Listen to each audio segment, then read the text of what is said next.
Come to me, child, and adore me, for in your adoration you will find me. Your focus magnifies my presence within you.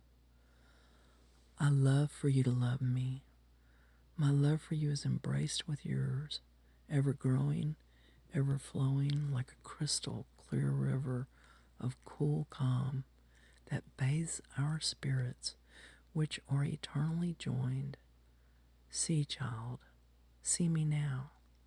Know the depths of my ocean of goodness and love for you. In these still waters lies the secret place. This stillness opens the key to the ancient. Past the door, you will find unspeakable joy and peace that surpasses all understanding in the quiet of the moment. It is this quiet place where I reside, where I beckon you to come to me, forever waiting, forever longing for that beautiful embrace of my beloved child. You are the one I held in my hand before I breathed life into you. I know you don't remember now, but I marvel in my creation of you and celebrate the beauty that you are.